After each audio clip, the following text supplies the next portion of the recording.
ओम शनिदेवाय नमः। कैसा है शनिदेव का स्वरूप और जानिए भगवान शनि को कैसे मिली न्याय के देवता की उपाधि।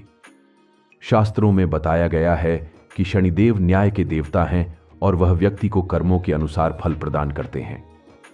बता दें कि शनिदेव सूर्यदेव के पुत्र हैं, लेकिन एक समय ऐसा भी आया जब वह अपने पिता से क्रोधित हो गए थे और उन्हें न्यायाधीश की उपाधि मिलने के पीछे भी रोचक कथा जुड़ी हुई है। सनातन धर्म में शनिदेव का स्थान बहुत ही महत्वपूर्ण है। शनिदेव साक्षात रुद्र हैं और ज्योतिष शास्त्र में यह भी बताया गया है कि शनिदेव न्याय के देवता हैं और समस्त देवताओं में शनिदेव ही एक ऐसे देवता है जिनकी पूजा प्रेम के कारण नहीं बल्कि डर के कारण की जाती है। इसका एक कारण यह भी है क्योंकि शनिदेव को न्यायाधीश की उपाधि प्राप्त है। मान्यता है कि शनिदेव कर्मों के अनुसार जातकों को फल प्रदान करते हैं। जिस जातक के अच्छे कर्म होते हैं उन पर शनिदेव की कृपा बनी रहती है और जो व्यक्ति बुरे कर्मों में लिप्त रहता है उन पर शनिदेव का प्रकोप बरसता है। आइए जानते हैं कौन है शनिदेव, क्या है उनके जन्म से जुड़ी कथा और कैसे बने वह न्यायाधीश। कौन है शनिदेव? शास्त्रों के अनुसार शनिदेव भगवान सूर्य तथा माता छाया के पुत्र हैं। शनिदेव को उनकी पत्नी ने ही श्राप दिया था। आज तक इस श्राप ने शनिदेव का पीछा नहीं छोड़ा, जिसके कारण वे सिर झुकाकर चलते हैं। जानते हैं शनिदेव की पत्नी और इस पौराणिक कथा के बारे में। कथा के बारे में जानने से पहले जानें कि शनिदेव की कितनी पत्नियां हैं। धार्मिक मान्यताओं के अनुसार शनिदेव की कुल 8 पत्नियां हैं। ध्वजिनी, धामिनी, कंकाली, कलहप्रिया, कंटकी, तुरंगी, महिषी और अजा। कुछ जगहों पर नीलिमा को शनि की दूसरी पत्नी माना जाता है। नीलिमा शनि की शक्ति थी और उनके पास ब्रह्म के 5वें सिर की ताकत थी। धामिनी एक गंधर्व थी।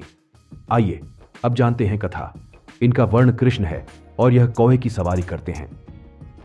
पौराणिक मान्यताओं के अनुसार शनिदेव श्री कृष्ण के अनन्य भक्त थे और बाल्यावस्था में ही भगवान श्री कृष्ण की आराधना में लीन रहते थे। युवावस्था में उनके पिता ने उनका विवाह चित्ररथ की कन्या से करवा दिया था। एक बार जब उनकी पत्नी पुत्र प्राप्ति की इच्छा लिए शनिदेव के पास पहुंची, तब न्याय देवता श्री कृष्ण की भक्ति में लीन थे। वह बाहरी संसार से पूर्ण रूप से कट चुके थे। प्रतीक्षा करके जब उनकी पत्नी थक गई, तब उन्होंने क्रोध में आकर शनिदेव को श्राप दे दिया और कहा कि वह जिसे भी देखेंगे वह नष्ट हो जाएगा। ध्यान टूटने के बाद शनिदेव ने अपनी पत्नी को बहुत मनाया और श्राप वापस लेने को कहा।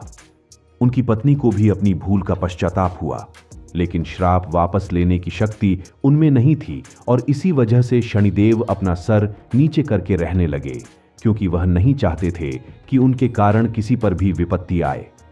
इसलिए ज्योतिष शास्त्र में बताया गया है कि शनि यदि रोहिणी वेतन करते हैं तो पृथ्वी पर 12 वर्षों के लिए घोर दुर्भिक्ष पड़ जाता है, जिससे जीव जंतुओं का बचना मुश्किल हो जाएगा।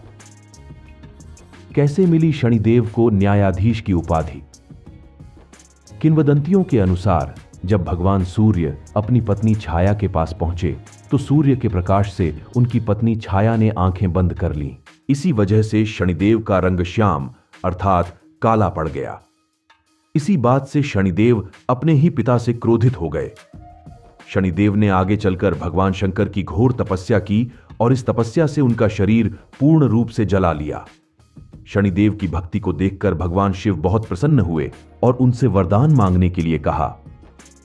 शनिदेव ने वरदान के रूप में मांगा कि वह चाहते हैं कि उनकी पूजा अपने पिता से अधिक हो, जिससे सूर्यदेव को अपने प्रकाश का अहंकार टूट जाए।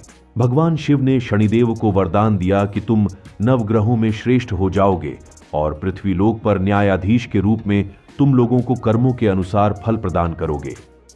इसलिए आज भी भगवान शनि को न्यायाधीश के रूप में पूजा जाता है और सभी ग्रहों में उनका स्थान बहुत ऊंचा है। ज्योतिष शास्त्र में क्या है शनि ग्रह का महत्व? ज्योतिष शास्त्र में बताया गया है कि शनि ग्रह की गणना अशुभ ग्रहों में होती है और वह 9 ग्रहों में 7वें स्थान पर आते हैं। वह एक राशि में 30 महीने तक निवास करते हैं और मकर व कुंभ राशि के वह स्वामी ग्रह है।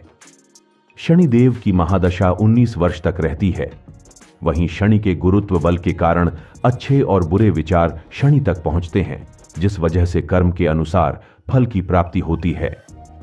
इसलिए जो लोग किसी भी प्रकार के बुरे कर्म में लिप्त नहीं होते हैं, उन्हें शनिदेव से डरने की आवश्यकता नहीं है। उनकी उपासना से ही शनिदेव आसानी से प्रसन्न हो जाते हैं। शनिवार को इन बातों का रखें ध्यान। भगवान शनि के कोप से बचने के लिए सूर्योदय से पहले उठकर व्रत रखने का संकल्प लें। शनिवार के दिन उनकी प्रतिमा पर काले तिल और तेल को चढ़ाएं। शनिवार को लोहा या लोहे से बनी चीजों को खरीदने से बचें। इस दिन सरसों का तेल भी नहीं खरीदा जाता है। गरीबों और बेसहारा लोगों की मदद करें, इससे शनिदेव खुश होते हैं और अपनी कृपा दृष्टि बनाए रखते हैं। और याद रखें, जिज्ञासु बने रहे, रचनात्मक बने रहे, और मैं आपको अगले वीडियो में देखूंगा। सभी को मेरा धन्यवाद। ओम शनिदेवाय नमः।